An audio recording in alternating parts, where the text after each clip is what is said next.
So we are about a week into Throne of Liberty, and the biggest question I keep getting asked is, what should I play? What classes should I play? What weapons should I put together? In this video, I'm going to give you a bit of an overview about the different classes, the weapons, and what you might enjoy playing. But before that, if you're new here, welcome. My name's Danny. We live in this off-road gaming camper van, and we love to stream and create content on the road.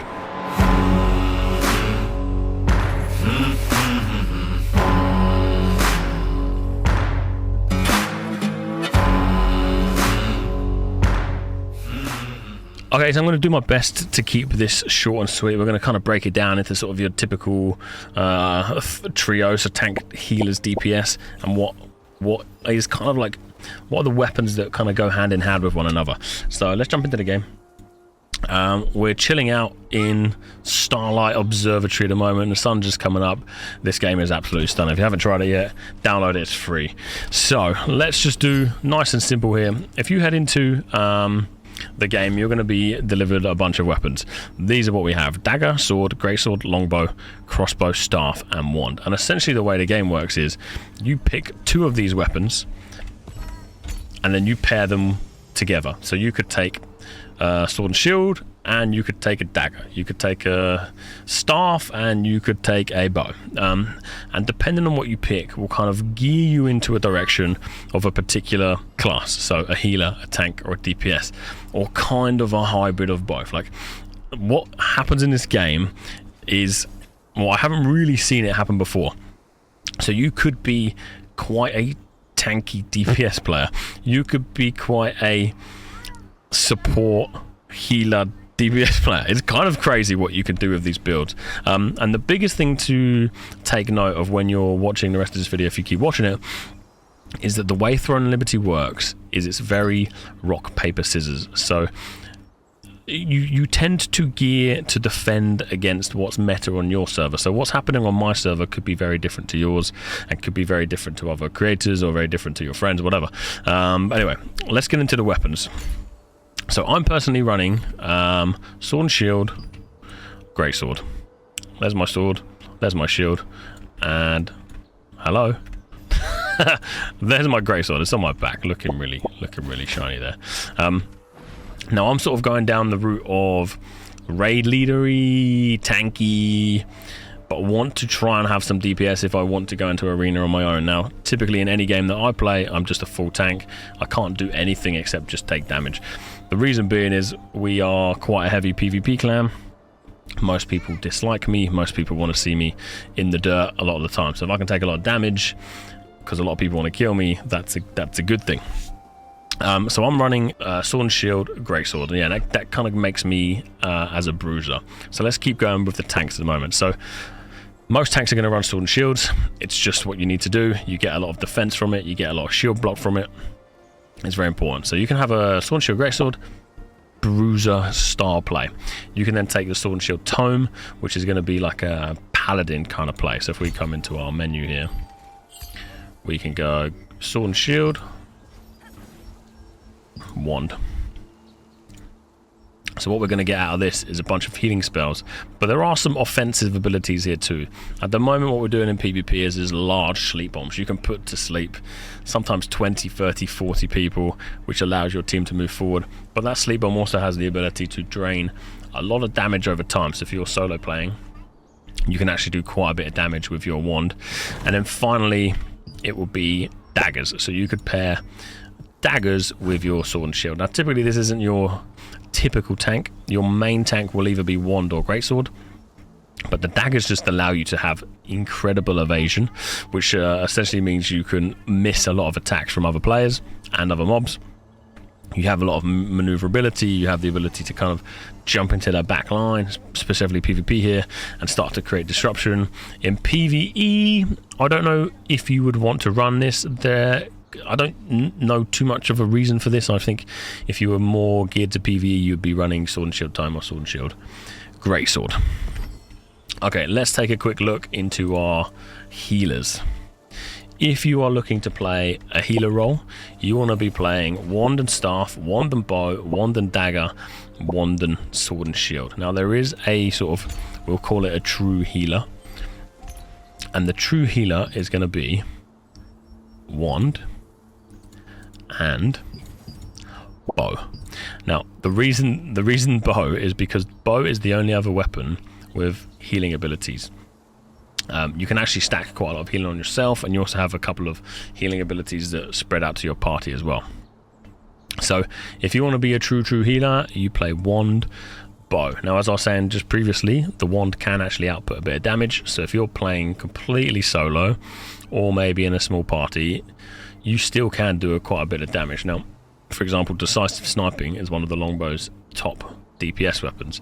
So the main reason you can, or how you can bring a bit of DPS into your build would be through your stat points and the gear that you choose. So you don't want to just take pure wisdom for the mana. You might want to get a little bit of dexterity into that build as well. Now, not too much, because wand bow, you will be the true healer, but you can bring in a little bit of damage there to sort of help you if you're playing as a very small group. Yeah, the other sort of healery type builds would be wand and staff. This is quite another sort of healer type build. If you were queuing up in a dungeon with a wand staff, you would be expected to heal. Again, you kind of have some nice, well done guild, you have some nice tanky DPS-y type abilities.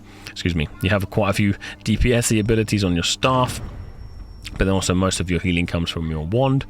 You could then take what we do see actually is a lot of dagger wands. Now, dagger wands is typically more of a PvP type build. You can stealth in, sleep bomb, DPS them with the damage over time sleep. You got a lot of curses and so on and so forth. This is kind of like a PvP bomber rather than a healer, but again, you have these healer abilities. And then finally, wand, and I'll put on here again as well, wand, sword and shield. So again, your paladin type, but you could gear more into healing rather than the tanky side, but you still have a bit of tankiness, which is quite nice. And finally, onto what probably most of you are after, is your DPS. Now, you split the category into two, so it's melee DPS and ranged DPS. Now, there are only two, what is kind of one true melee DPS, and that's going to be your dagger with your greatsword. That is your kind of true melee DPS. Both of them are melee weapons, but you also have dagger crossbow. And I've put the dagger crossbow into the melee DPS mainly because it's very close quartered PvP and PvE. Now, this is probably, if you're purely PvE and you want to do damage, dagger crossbow is probably the best DPS PvE weapon. It's just got a lot of damage, and when you see the sort of the ranking time rankings, these guys are killing it within like half a second sometimes. The damage is phenomenal. So pure damage, dagger crossbow. If you're bringing this into PvP, you can create a lot of disruption, but please be aware that people are shutting you down pretty quickly. So if you want to play PvP melee DPS, you'll probably be looking at dagger greatsword. This has a lot of stuns, a lot of damage, and this, again, the daggers provide you with a lot of maneuverability. And finally, it's our ranged DPS. So bow staff, bow dagger, staff dagger I've put here. So your true ranged DPS is going to be longbow with your staff. Now, we did mention earlier that the bow has some healing abilities, and that's fine. You can sort of keep topping up yourself, like this one here, Healing Touch, stacks 3 times, which is very powerful and can heal a lot. And then we also have our staff, again, both 2 massive ranged DPS weapons. But remember the rock, paper, scissors I was talking about? You're going to be, PvP scenario, you're going to be hunted down by dagger greatswords all the time, so beware of that. And from a PvE scenario, you're going to be getting a lot of the mechanics on you because you're going to be sat on the outside of boss fights and so on and so forth. So huge damage, huge range damage. But you can then start to pair these up. So you could pair the longbow with a dagger, and you could also pair a staff with a dagger, and that gives you that sort of escapability, the stealthiness, the quick movements, the stuns, the lockdowns, and things like that. So a quick recap: we've got our tanks, our healers, our melee DPS, and our ranged DPS. So for tank, sword and shield greatsword, sword and shield tome, sword and shield bow. We didn't talk too much about the sword and shield bow. That's kind of a bit of a a bit of a random one in there, and it's something that I really want to make work. The bow can do a lot of healing, and it also has quite a bit of CC, and it might be something I go into. Now, most of us are going to start to build into a trio, so for me it will be sword and shield, great sword, and then bow. So I could then pair the great sword and bow together, or the sword and shield and bow together, or maybe I'll go dagger. So I can go sword and shield, dagger, sword and shield, dagger, great sword.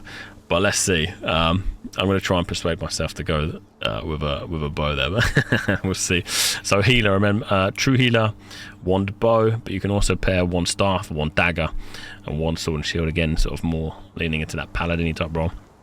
Melee DPS will be dagger greatsword, that's the true melee DPS. Then you got crossbow dagger, very heavy PvE weapon, crossbow dagger, but it can also work in PvP. And then finally our range DPS, so bow staff, very very good PvE damage and very very good PvP damage. And then bow dagger staff dagger, depending on how you personally prefer to play. I hope that's going to help you. It's been one of the biggest questions, you know, what do I play, how do I play, if I'm a tank, what do I want to play, if I'm a DPS, what do you recommend I play? So if you found this helpful, leave a like, please. Let me know what you're playing below. I'd love to kind of see what you guys are on. Subscribe if you haven't subscribed already. We're going to be pumping out as much TNL content as we can. It's hopefully somewhat helpful, and then once we get the helpful guides out, we'll start to get the entertaining ones out, where we're going to be doing some PvP and some sort of end game raids, and really trying to sort of dive into all the content within the game. Anyway, hope you've enjoyed, and I'll see you in game.